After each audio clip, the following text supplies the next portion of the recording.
Hello, Dr. Long here. Today's audio log is our first log for a Keter class SCP. I don't have anything else to say about that, so let's get right into it. SCP-016 Object Class Keter. Special Containment Procedures. SCP-016 is to remain within the confines of a 5x5x5 meter room at all times, maintained at a temperature not exceeding 0 degrees Celsius. SCP-016 itself is to remain in the Petri dish in the containment cube at all times unless directed otherwise by Level 4 or 05 personnel. Full documentation of experimentation with SCP-016 must be submitted before and after samples or duplicates of SCP-016 may be taken. Failure to follow these procedures will result in termination or resignment as D-Class personnel. Only authorized personnel may be permitted to obtain samples of and experiment with SCP-016 under BCL-5 containment condition. If an outbreak were to occur despite the following aforementioned procedures, directive-based personnel are to implement Sigma lockdown and containment plan. Infected personnel are to be terminated on-site by security force wearing standard mission-oriented protective postures, anti-biological and anti-chemical equipment. Should the infection not be contained after 48 hours, the on-site nuclear device is to be detonated. Remaining personnel are not to be evacuated under any circumstance. SCP-016 has been shown to survive for up to 6 hours on hard surfaces and up to several minutes in air. High-intensity ultraviolet light and high concentration of orthophthalate solutions have been demonstrated to be effective in disinfecting non-organic surfaces. Description: SCP-016 is a bloodborne pathogen recovered from the mine workers who injured himself while working in a deep coal seam. Said wound became contaminated with coal dust from the mine, which possibly infected the worker with a dormant spore. Over the several next days, SCP-016 proceeded to infect the remaining employees at the mining camp, as well as the CDC crisis team dispatched to deal with the epidemic. Foundation personnel then took over the investigation and terminated all affected personnel. Patient 0 was brought into captivity, and the mine shaft was collapsed by an explosive device. SCP-016 has an incubation period ranging from 24 hours to 2 years, depending on the presence and number of other human hosts in the area. First symptoms resemble the common cold, including itchy eyes, runny nose, coughing, and body ache. Phase 2 begins in 48 hours after the first symptoms, and consists of a controlled form of hemorrhagic fever, as the organism causes a small amount of blood to be aspirated into the lungs, creating an aerosol effect. During Phase 3, the host crashes and bleeds out, bleeding profusely from every bodily orifice, including nose, tear ducts, anus, skin pores, mouth, urethra, and in case of females, vagina. Blood pressure skyrockets during the final stage. Hosts have been observed projectile vomiting blood to a distance of 5 meters. Should the host survive this near total exsanguination, the pathogen will become dormant once more, returning to an incubation phase. What distinguishes SCP-016 from other strains of hemorrhagic fever such as Ebola and Marburg is its unusual response to high stress. Should the subject undergo a high-stress situation, such as a life-threatening crisis, the organism will change its survival tactic to rapid reproduction and rewriting of the host DNA and stimulation of rapid cell division. Major physical changes occur within the first 24 hours, with complete bodily reconstruction occurring in 2 weeks. Most hosts do not survive this process due to heavy demand on the body. An interesting side effect of the transformation is an increased aggressive urge. It is believed that this may be an attempt to maximize the spread of the virus in a manner similar to rabies. On another note, subjects who undergo bodily transformation no longer appear to exhibit SCP-016 hemorrhagic properties. However, subjects infected by the transformed hosts will still undergo normal SCP-016 infection process. Addendum: Experiment log of SCP-016 transformative properties. Subject D016-1 D-Class personnel infected by SCP-016. Upon first showing symptoms, subject's quarters were slowly flooded with water over a 24-hour period. SCP-016 mutated into a terramorphic state, transforming subject lungs into gills. Subject survived for 2 more weeks as SCP-016 transformed his limbs into fins, caused his eye to atrophy, and enhanced its sense of hearing into a cetacean-type echolocation ability. Subject was terminated by draining all the water from his bladder, causing it to asphyxiate. Body was substantially cremated without autopsy. Subject D016-2 D-Class personnel infected by SCP-016. Upon first showing symptoms, subject's water were slowly flooded with water over a 24-hour period. SCP-016 mutated into a terramorphic state, causing subject to undergo rapid muscular growth and increased bone growth on knuckles. Subject then attempted to escape from confinement by punching through the reinforced steel door. Subject was not successful and died by drowning. Note: same situation, two different responses. Interesting. Dr.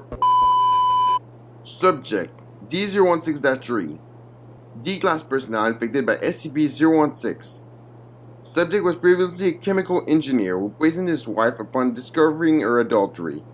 Upon first showing symptoms, subject water were slowly flooded with water. Over a 24-hour period, SCP-016 mutated into a terramorphic state, causing subject to grow unusual organ on his chest consisting of a chamber and two separate tubes. Organ continued to take in water and swell in size until Foundation personnel realized that SCP-016 may be attempting to terminate the subject by gunshot.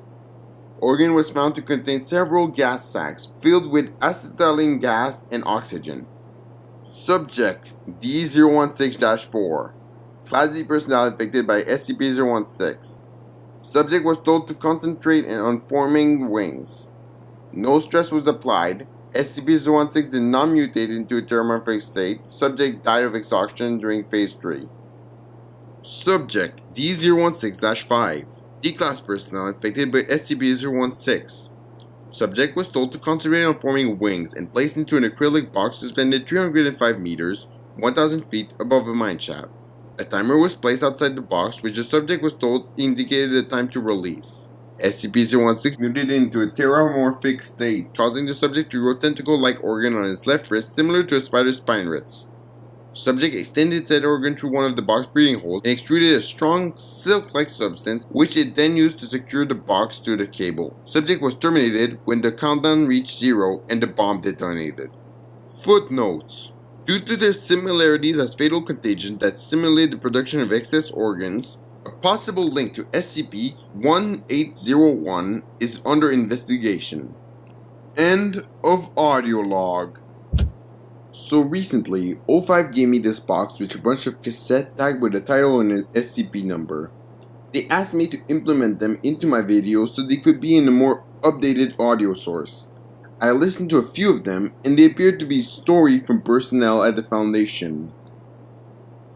Now, I will be playing one of these types. It was tagged with SCP-016 and is titled Wings. Hope you enjoy it, and I'll see you folks in the next one.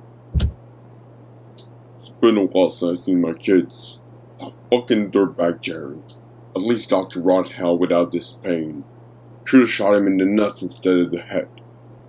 It's been 3 years since I've been sentenced. 2 weeks ago though, a man working for this so-called foundation thingy asked me if I wanted to participate in some research studies.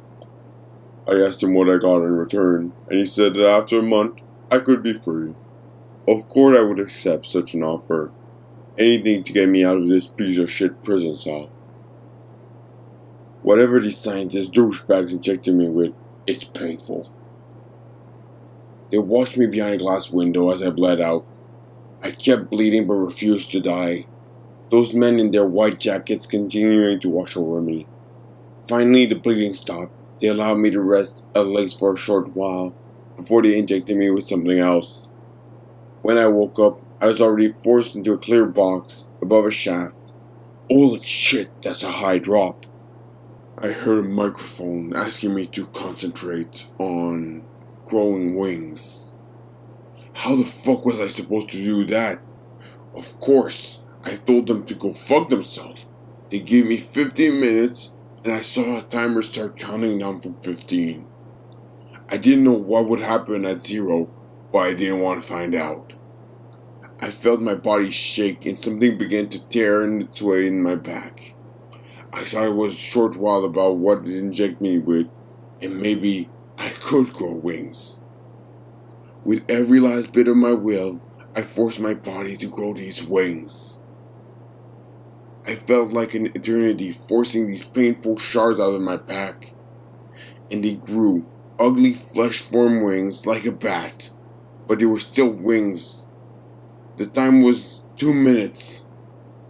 I forced open the lid of the box and thankfully it wasn't reinforced or locked or anything. I spread my wings and began to fly. Almost fell down the first few flaps, but then I got the hang of it. As I began to fly to the surface, I saw my kids once more. I could see them again. I saw the scientists in their ugly orange suits, and I saw some military guys in black follow me. They can't catch me now. I'm almost free. I'm almost... Excerpt. Post-experiment log 06-8. February 4th. D11621 was infected with SCP-016 on and managed to survive the near total exsanguination. D11621 was placed in an acrylic box suspended above a mine shaft and was told to focus on growing wings, given 15 minutes before the bomb detonated. At the 2-minute mark, it was observed that D11621 finally grew a fully formed set of wings, similar to a bat. Using these wings, D11621 was able to escape the mineshaft and fly above the testing area blank.